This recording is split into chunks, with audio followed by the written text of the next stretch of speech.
Morning, folks. How are you? Let's see if we can get you up a little higher. I think that's all it's going to be. Well, I told you guys last week that I had bought this Ridgid rolling tool cart system. Let's see if I can bring you in a little tighter. So, I couldn't form a real good opinion on it since it didn't have anything to work out of. But last week we did the ASP mission trip, and this is the first week working out of this tool bag. What I used to work out of was these bucket, boss buddy, and crates. The problem that I always ran with crates was that, as you can see, any of your tools would stick out of the top and you couldn't really stack them efficiently. They were too small, they weren't tight enough, and you had to pick up multiples of them. With this Ridgid tool system, it has a couple of different things that I like about it. Is that you can pick up individual modules. Okay. So the old milk crate that I like to work out of, okay, has similarities to it, okay? But it's much wider than it was, and it's stackable. I can still stick a bunch of stuff on here.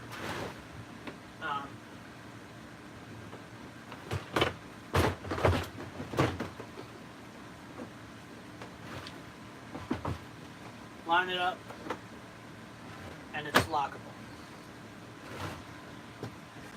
This box actually has a lid to it, so I can pick this up just as a regular hand tool dispenser and use it. They come with these little Ridgid cups, okay, for little fasteners. I took 3, but I left 3 behind so I can kind of organize it the way I wanted to. A couple of the things that I liked about this tool kit is that it is extremely mobile. It was extremely stable. Holy smokes, it didn't roll over. You know how you get some of that luggage in the wheels kind of not at the ends? Well, this is right at the ends. See those rollers that are kind of inset on that luggage? It always tends to fall over and roll and twist. I didn't have any of that with this. The wheels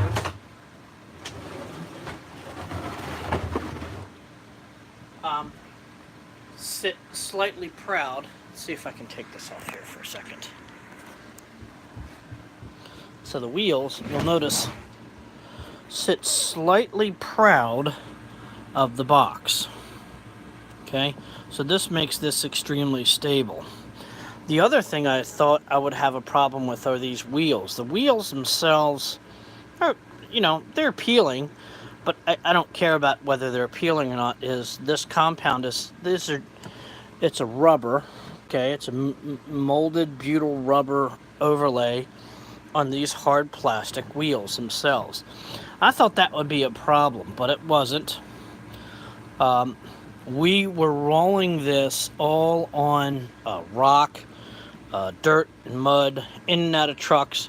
I worked out of this thing every day, 8 hours, with no problem. Let's see if I can spin this around. A couple of the things that I noticed with this. One, because it is so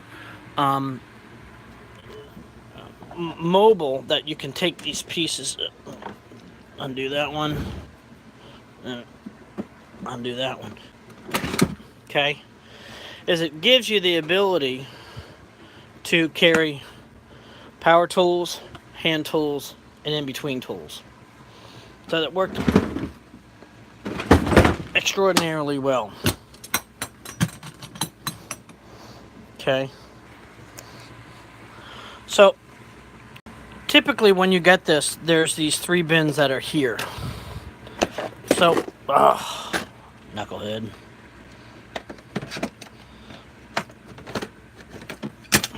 So I carried tape and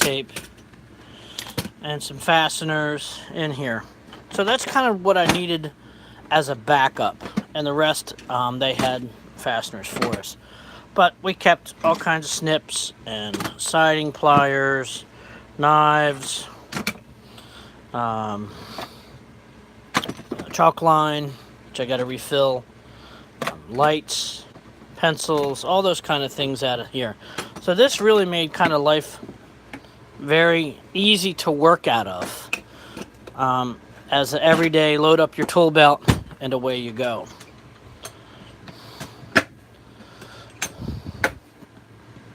So let's, and the cool thing was, as soon as you stand it up, your tools don't go all over the place, which was awesome.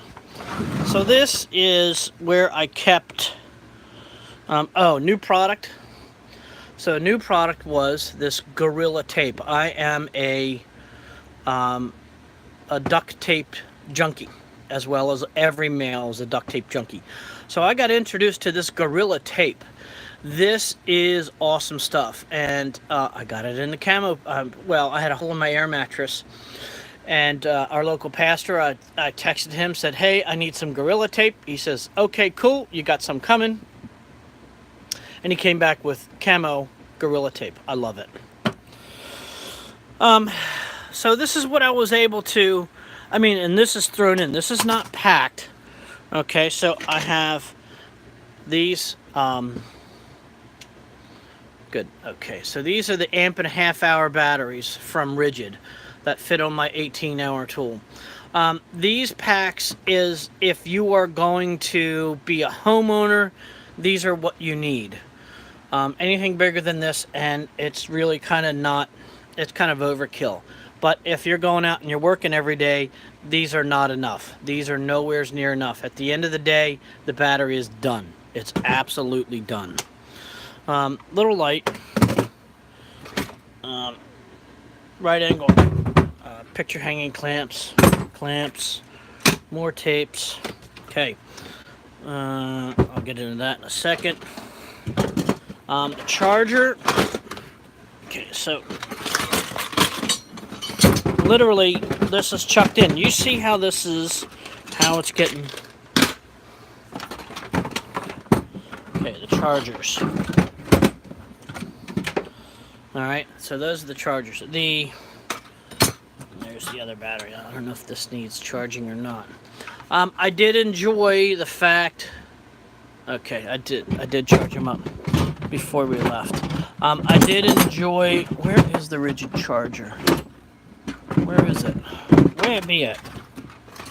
Where did it go? Let's know. Oh, there's the Ridgid charger. Okay. So, a couple of the things that I enjoyed. Seriously? It's live, folks. You're getting it live. Okay, so the couple of things that I did enjoy about the Ridgid charger. Okay, so when you slide that in, and it's plugged in. Here, let's plug this in. Let me put you back on here. Hang on. Okay. Let me just do a couple things here.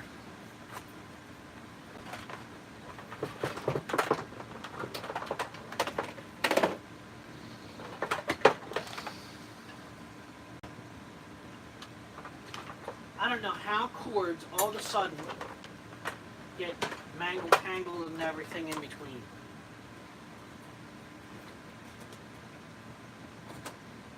Okay. Alright, so let's get you in here really quick. Turn this around. Okay, so it gives you a very good green light that's on there. I wish the pack was dead.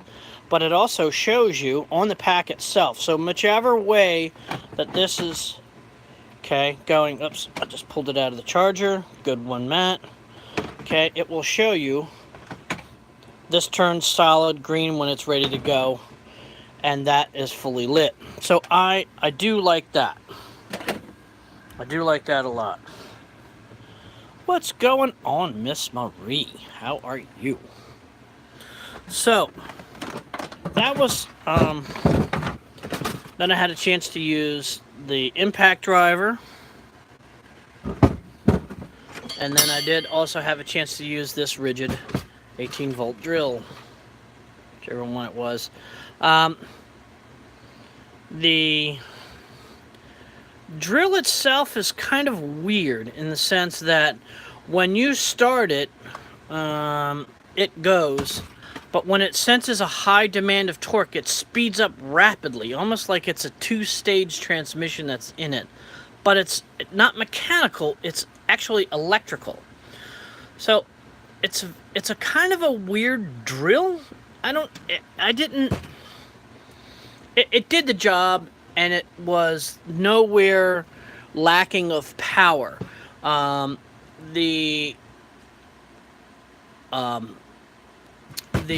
clutch in it was very good. It was very progressive. We were putting in, one day we were putting in underpinning, next day we were putting in sheets of ply, and the third day we were putting up house wrap and also siding. I didn't screw any siding in, obviously, with this gun, but I was able to really dial in, on 17, I was really able to dial in the fasteners for the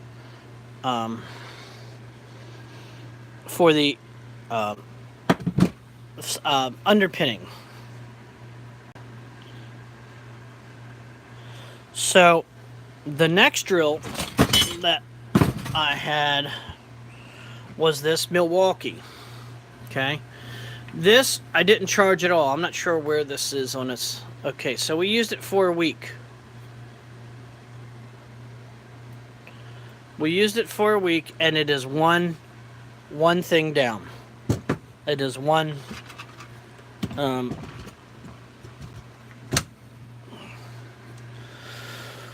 So, what did I find out about One-Key? Okay, this has the One-Key system. So let me put you back here on the tripod. Now, what I thought would be a good thing on the One-Key turned out to be kind of a non-issue. The one thing that I don't like about the One-Key is I couldn't connect to it in the field. Internet was spotty, and I couldn't change the settings in the field. What I thought I liked and what I thought I wanted was this long, listen to the ramp up. Okay, and it's not full there, and you would change it.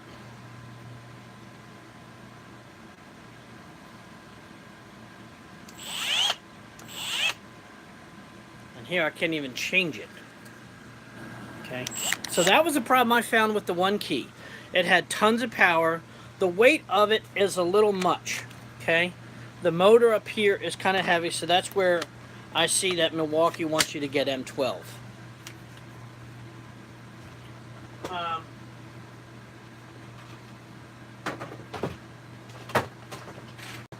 you can see, we were in the mud and everything. So this impact gun with the M18, yeah, got muddy. I mean, I got to clean these tools up. But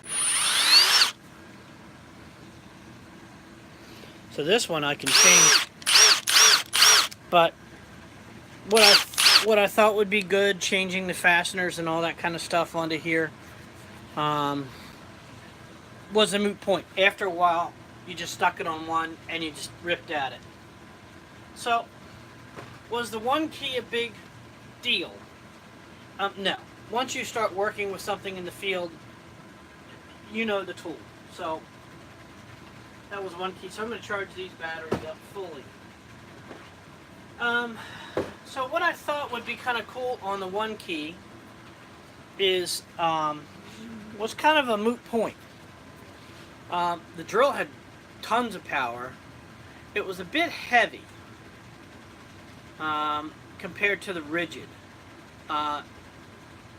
apart from the Ridgid drill itself having that weird kind of thing, the impact driver was awesome. The impact gun was great. I did have a chance, however, to use this Ridgid, it's just a 3 amp hour? 3 amp hour battery. Didn't charge it. Not charged. So the Milwaukee and the Ridgid got used about the same, but the 1.5 amp hour batteries, I have to upgrade those because those should be just kind of a spare battery in case you forget to charge up the 3 or 4 or 5 amp hour batteries. But I was very happy with their performance. I was super happy about the performance of this Ridgid tool case. The issue that I had is that it's a little bit flexible in the case itself. It just has some flex in it. Now, if it didn't have flex in it, it would break. I enjoyed the fact that the handles that you use to connect it with, okay, these guys, are the same handles that you pick it up and carry with. Super, super handy, super strong. I am noticing, however, that the little rubber overmolding, okay, on the handle, okay, will slide.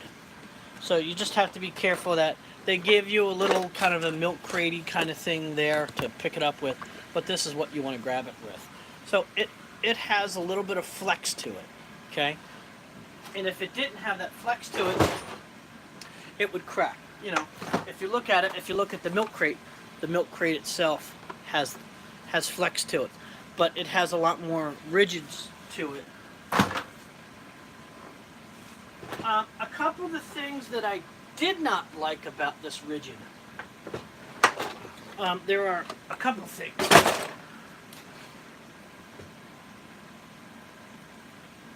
And then we'll get on to the next thing.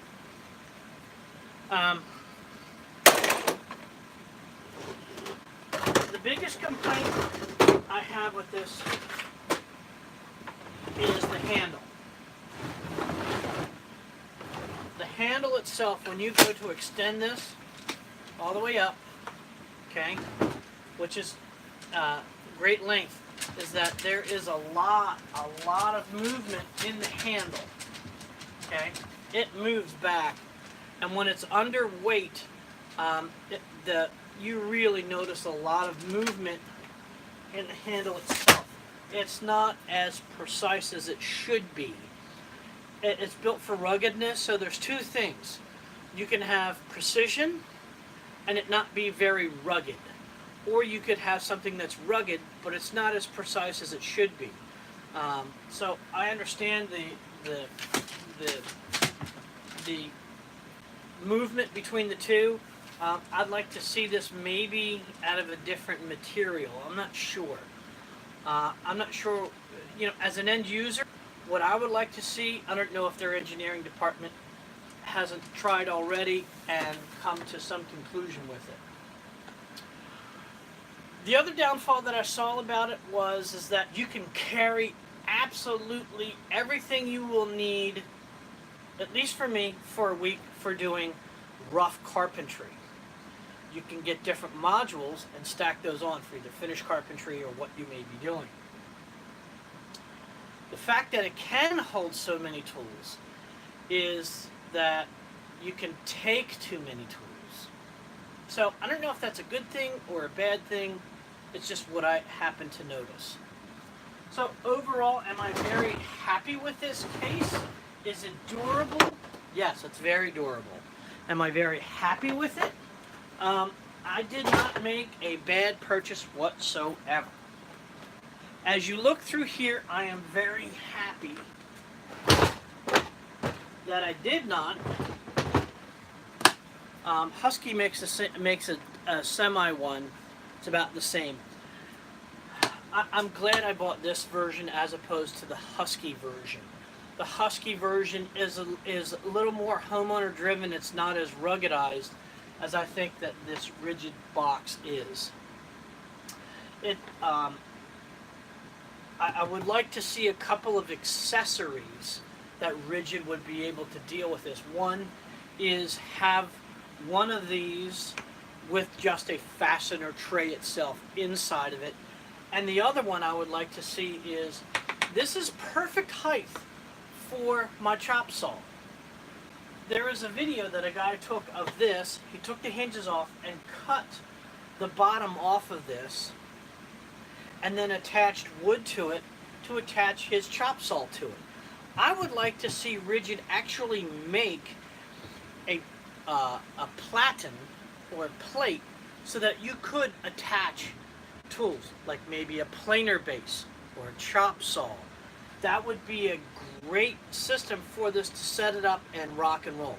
I understand that if you want to get into your box, but that's not what this is really designed for. This is kind of designed for, as I used it, load up your tool belt for the day. What you're going to use, pack it up, and set it over there. You set up all your tools of the day, and then you're done working out of this box. And in that way, once you get that chop saw or finish, whatever stationary tool that you want to put on here, as a system you can work out of, I think that would be a great accessory to do. So overall, I enjoyed it. My week at ASP was kind of tough. It rained the first couple of days, and when I mean rain, I mean we got every day at least, I counted one day 5 flash flood warnings there in Leslie County and Hayden County. Our family at ASP were awesome. They have many generations of family living in this mined out coal area. And it's just beautiful. It's absolutely beautiful. If you don't know about ASP, it's called the Appalachian Service Project. I'll stick a couple plugs in for these guys. It is a youth-based, if an easy way to explain it is a Habitat for Humanity. It's church-based. It is mainly there for the youth, and there are either experienced contractors or prosumers that are in there that are doing work. We rebuild houses. Our task for the week was to side the house. The crew before me needed to restructure what they had done last week. So that's what we did, so that the crew next to us this week coming up can go on and just rock and roll on the siding. And that was our job. We were able to make it a little better for the people before us. So you got muddy because it rained like crazy, and we worked hard. It's very fulfilling when you can go to someone's home and have them very openly accept you. It's very humbling, considering what a lot of these people's state of disrepair that their homes are in.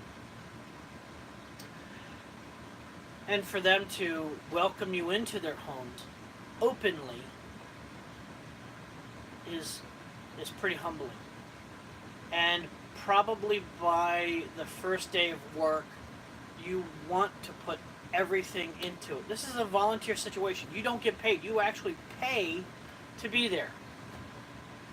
The sleeping quarters, you typically either sleep in a school, on an air mattress. This year we didn't have air conditioning.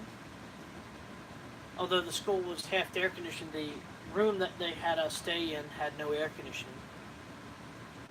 And the food's not great. It's not, we're not there spending your money. They're not there spending your money on 5-star food and 5-star accommodations. It's there to buy the materials. It's there to fix up the home. You're there to serve these people. And at the end of the week, it's very humbling that a household that makes as least amount of as income as they do, and at the end of the week put out a spread of a meal for us, and thank us, is it's humbling. It's more than humbling, it's overwhelming, so that when you come back after your ASP trip and you're driving, this year was 11 hours, after you're driving, you have a couple of minutes, hours to reflect on that week. Changes you. What you thought mattered. You know that when you leave, that you will come home to a place that's pretty well maintained. These people have had, a lot of times, the rug pulled out from underneath of them. A lot of times the jobs have been taken away. A lot of times that they have injuries, and that their neighbors have the same injuries that they can't help. So when ASP goes in there, it's under dire straits. It's a wonderful thing to give of yourself. Go to their site, asp.org. Go check out the wonderful things that they do. The relationship that you and that homeowner and that family, the little kids that you'll form in just a week, is immeasurable. The amount of satisfaction that you get from fixing something that they didn't have before, like running water, or a proper septic system, or a roof that doesn't leak, so that when they go to bed that night and it rains, they're not bringing out the cups to catch the rainwater, so that they can look up at a ceiling that doesn't leak on them, or a window that's been broken for a year that you just kind of let go. Whatever you think you have in your head about, why not just fix it? Once you're there, you will understand why those things are the way they are, and why those things that when you're called to act, that you gladly do, with absolutely zero judgment, with absolute zero tolerance. People need help. And when you can actively, lovingly give that,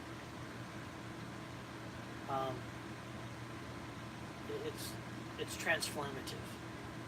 ASP's been around for 50 years. So they've been serving people in the Appalachian area and the Appalachian Hills for 50 years. So go check them out, asp.org.